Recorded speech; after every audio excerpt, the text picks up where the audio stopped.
Hello मेरे प्यारे वैष्णो देवी माता भक्तों, कैसे हैं आप? आशा करता हूँ अच्छे ही होंगे।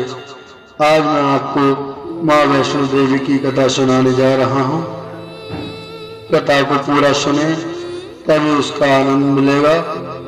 कथा को अधूरी नहीं छोड़ें। अगर कथा को आप पूरी सुनते हैं तो माँ वैष्णो देवी आपकी सभी मनोकामना पूर्ण करेंगी। तो सुनते हैं माँ वैष्णो देवी की कथा।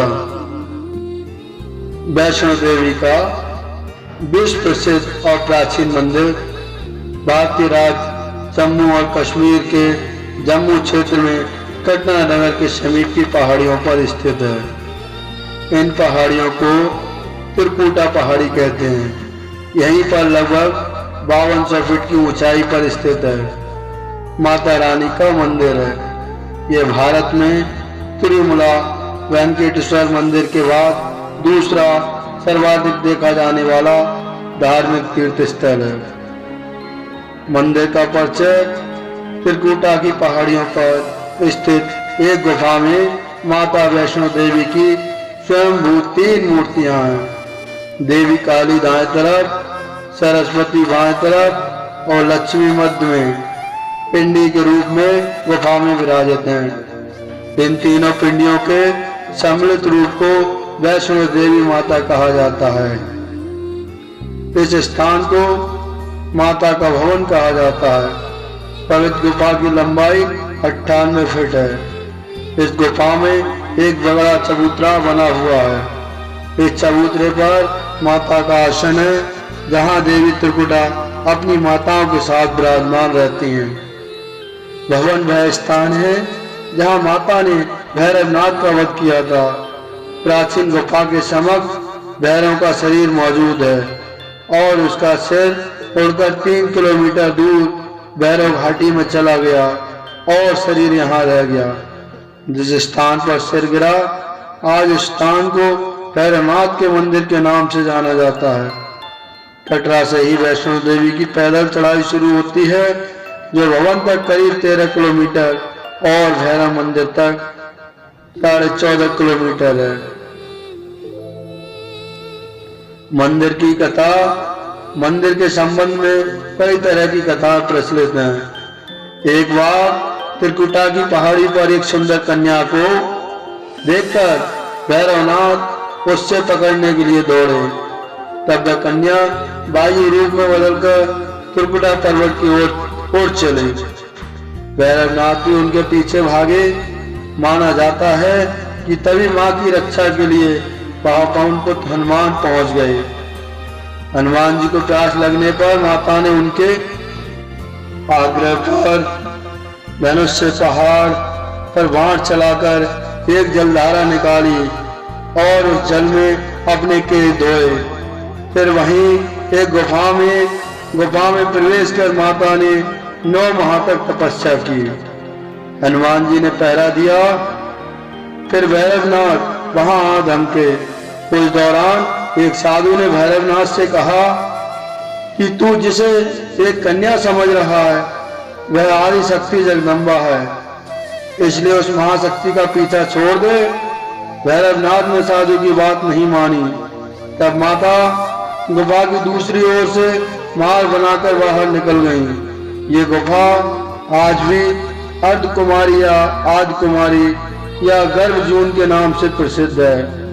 अर्धकुमारी के पहले माता की चरण पादुका भी हैं। ये वह स्थान है जहां माता ने भागते भागते मुड़कर भैरवनाथ को देखा था।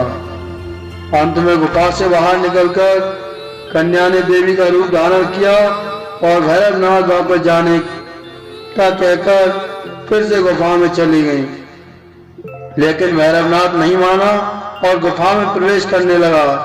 ये देखकर माता की गुफा कर पहरा दे रहे हनुमान जी ने उसे युद्ध के लिए ललकार और दोनों का युद्ध हुआ। युद्ध का कोई अंत नहीं देखकर माता वैष्णवी ने महाकाली का रूप लेकर भैरवनाथ का वध कर दिया।